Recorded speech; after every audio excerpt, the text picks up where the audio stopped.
Hello, students. Welcome to lesson number 7, part 3, Tea from Assam, which is written by Arup Kumar Datta.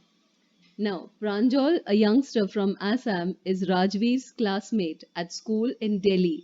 Pranjal's father is the manager of a tea garden in Upper Assam, and Pranjal has invited Rajveer to visit his home during the summer vacation. So, in this unit, earlier we have studied about Goa and then about Coorg, and today we are going to learn about the tea gardens or tea plantations of Assam. So let us read and understand the lesson. Chai garam, garam chai, a vendor called out in a high pitched voice. He came up to their window and asked, Chai Saab, give us 2 cups, Pranjal said. They sipped the steaming hot liquid. Almost everyone in their compartment was drinking tea too. Do you know that over 80 crore cups of tea are drunk every day throughout the world? Rajveer said. Shh! Exclaimed Pranjal. Tea really is very popular. The train pulled out of the station. Pranjal buried his nose in his detective book again. Rajveer too was an ardent fan of detective stories, but at the moment he was keener on looking at the beautiful scenery. It was green, green everywhere. Rajveer had never seen so much greenery before. Then the soft green paddy fields gave way to tea bushes. So here, as we can see, 2 friends, Pranjal and Rajveer. Pranjal is an Assamese boy, and he has invited his friend Rajveer. Both of them are studying in Delhi, and he has invited Rajveer to visit his home during the summer vacation. So they are on their vacation. They are in a train and they are going to Assam. So here, as we can see, the vendor asks chai garam, and he asks, "Do you want some tea?" Then Pranjal asks him to give 2 cups of tea, and they sip that steaming means very hot liquid, and almost everyone in their compartment is drinking tea at the same time. So Rajveer asks his friend, "Do you know that over every day over 80 crore cups of tea are drunk every day?"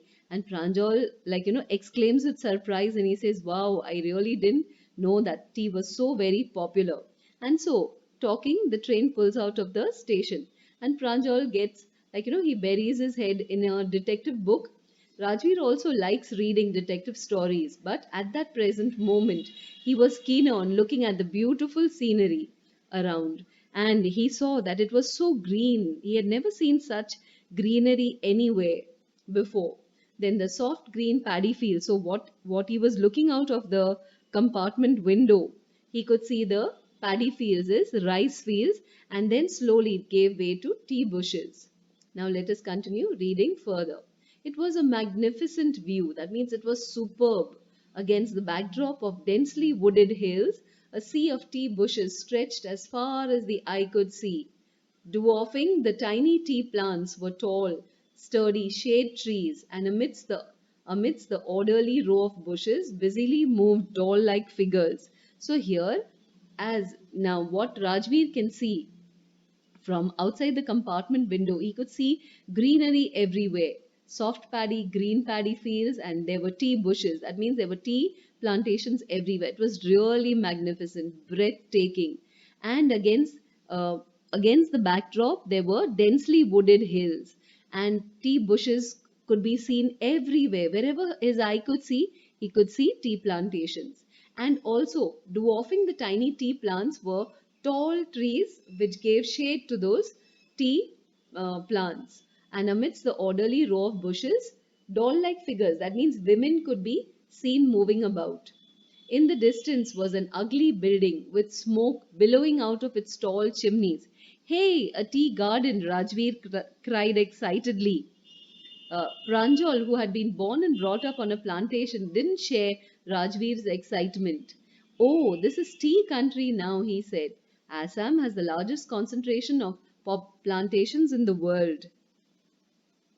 You will see enough gardens to last you a lifetime." "I have been reading as much as I could about tea," Rajveer said. "No one really knows who discovered tea, for there are many, many legends." "What legends?" "Well, there's the one about the Chinese emperor. who always boiled water before drinking it. And one day, a few leaves of the twigs burning under the pot fell into the water, giving it a very delicious flavor. And it is said that they were tea leaves. So, tell me another, scoffed Pranjal, like almost not believing him. So, we have an Indian legend too. Bodhidharma, an ancient Buddhist ascetic, cut off his eyelids because he felt sleepy during meditation. 10 tea plants. So here, as they are moving about, and Rajveer is so excited looking out, but Pranjal is not as excited as him because he was born there and brought up on the tea plantation. So for him, like he had been used to it, whereas Rajveer is visiting the tea plantations, visiting Assam for the first time. So he is really excited looking at the scenery. So then Rajveer tells him, "Oh, that that hey, a tea garden." So Pranjal says, "Oh yes, this is tea country now," and he says that Assam has the largest concentration of tea plantations in the world.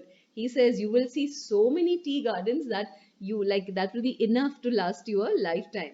And then Rajveer tells him that he had been reading as much as he could about tea. And he says, "Do you know there are several legends about it?" So he says, "Okay, tell me about it." So he says that there was one legend which says that there was a Chinese emperor who used to boil water before drinking. And one day, the twigs which were burning under the pot fell into the water, and that gave it a delicious flavor. And they were tea leaves. So from that day, people began drinking tea. Then he says there's another Indian legend. And what was that? Bodhidharma, a very ancient Buddhist, an ancient Buddhist ascetic, means a sadhu, used to meditate and used to feel very sleepy. So he thought that if I'm feeling sleepy, let me cut off my eyelids, and he threw it out. So when he threw out those eyelids, they became 10 tea plants, and the leaves of these plants, when put into the hot water and they were drunk, they banished sleep. That means people used to not feel sleepy when they drank tea. So then Rajveer added that tea was first drunk in China. That means the Chinese people were the first to drink tea as far back as 2700 BC is before Christ. So in fact, words such as tea, chai and chini are from the Chinese. All these words have come from the Chinese people.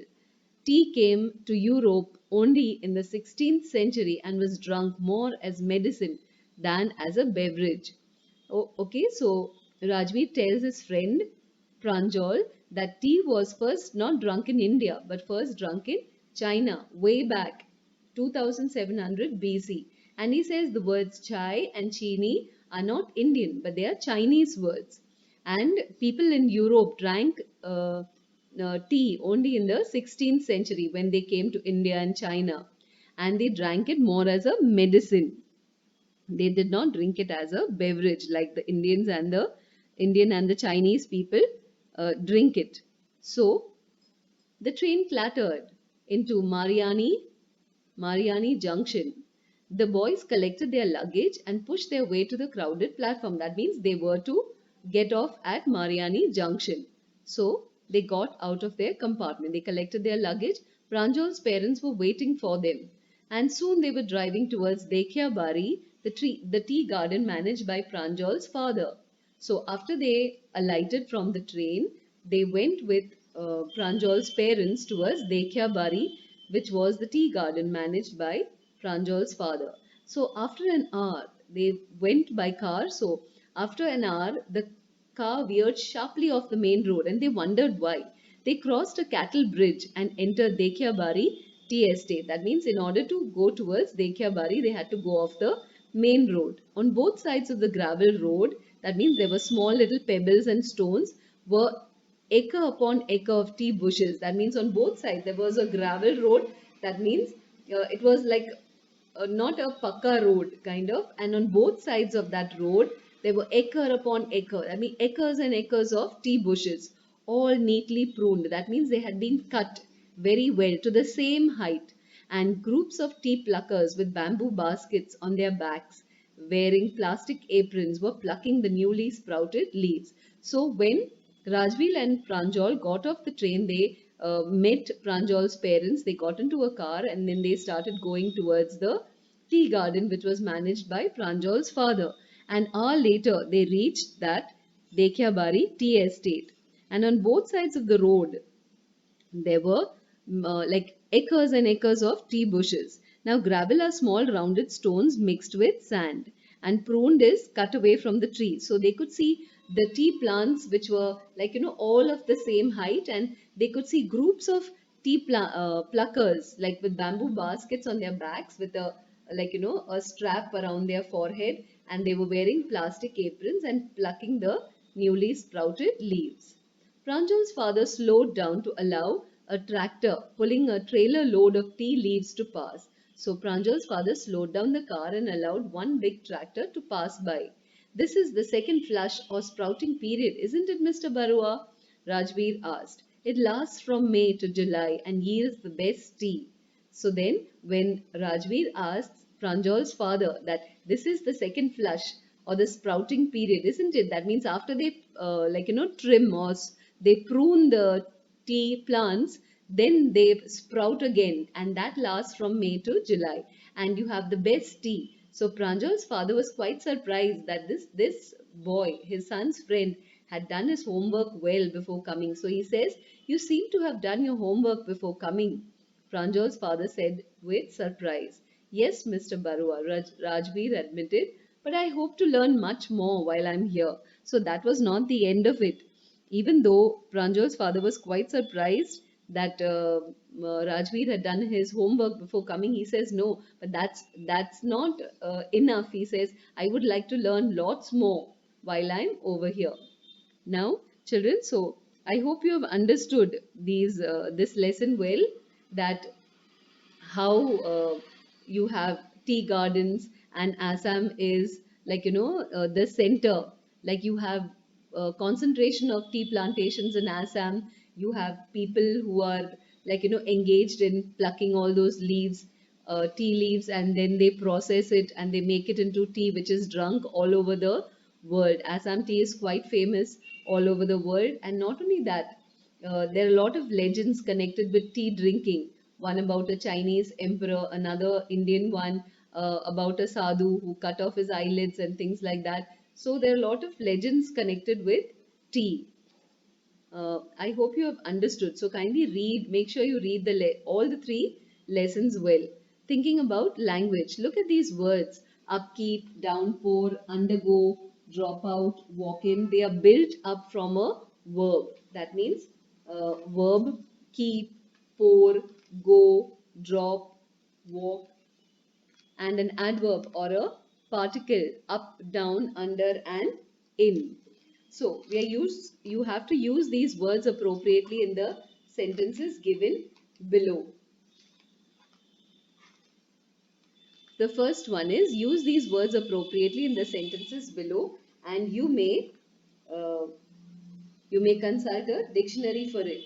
So the first one, a heavy dash A heavy dash has been forecast due to low pressure in the Bay of Bengal. So what will we use here?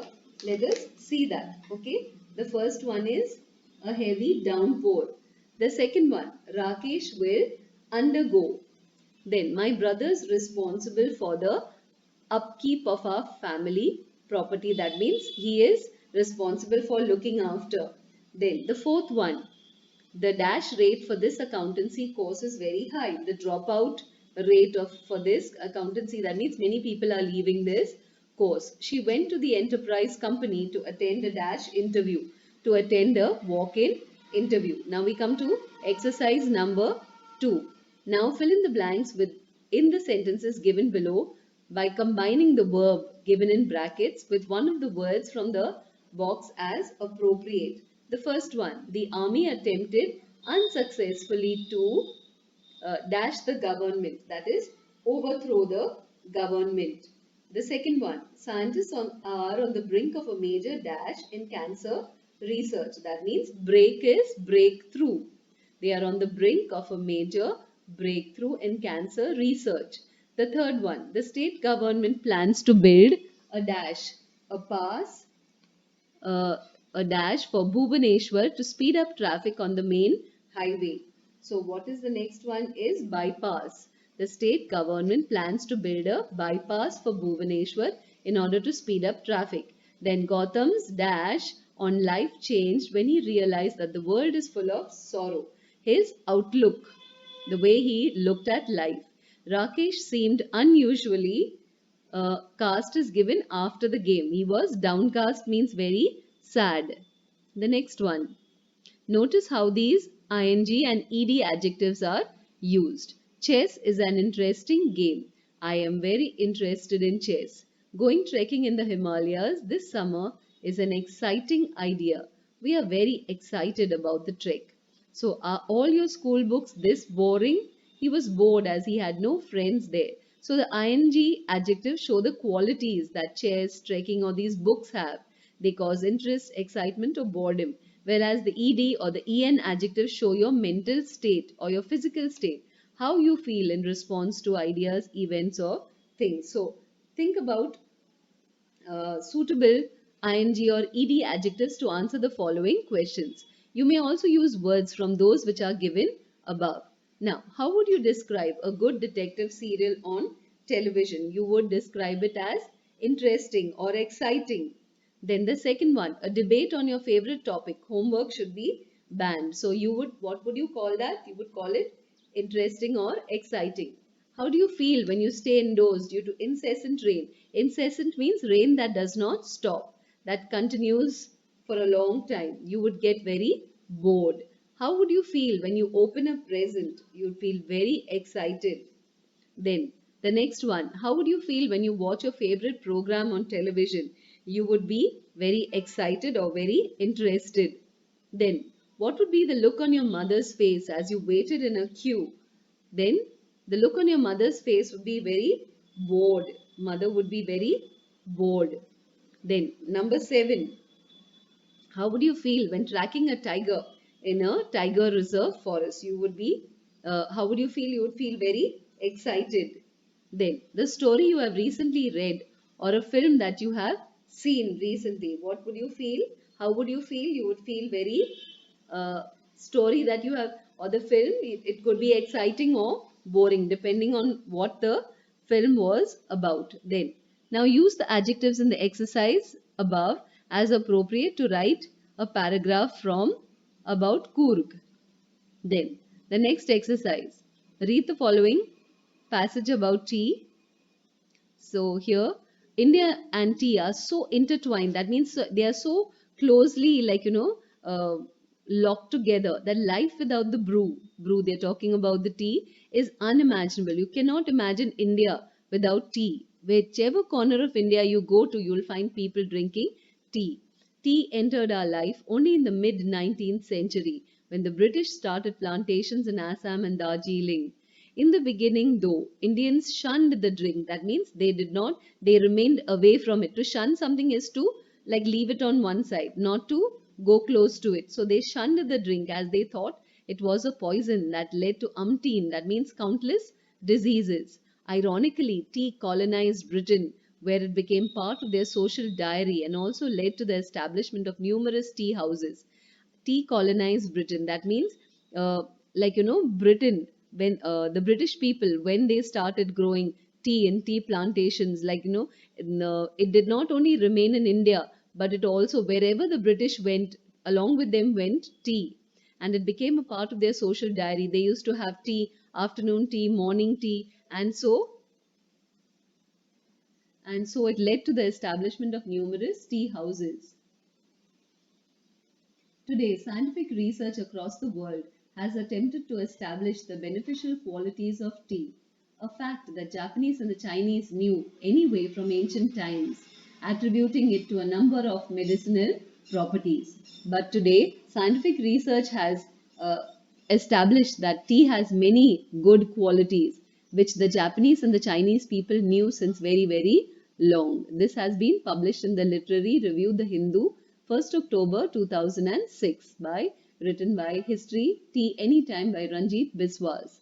So, you must collect information about tea, its evolution means where did it begin, its beneficial qualities. You could consult an encyclopedia or visit the internet websites, then form a group of five. No need, you can do this on your own. You may use these words to begin with. I feel it's important to know. I disagree with you. I think so. You could write a paragraph of, say, like, 1 page using all these beginnings. I would like you to know. I agree with. It is my feeling. I suggest. May I know why you like tea so much, or I'm afraid. So, whatever, all these beginnings you could use to write one whole page about tea. Then you are the sales executive of a famous tea company and you have been asked to draft an advertisement for the product. So, draft an advertisement. No, this one, no need of doing this exercise. When we do advertisements, then we will return back to this. In this lesson, what we have done is given a picture of three different regions. So, now we are talking about the whole unit number 7. They've given a picture of three different regions of India, giving an idea of how varied and charming and beautiful our country is. So, what you can do is get your students to arrange an exhibition. So, this also you don't need to do. Like, if school was on, then maybe you would have been doing this. So, that one you can leave out. So, children, make sure you read the lesson well, understand all the three parts of this unit, and write your question answers in your fair book. Thank you and have a nice day.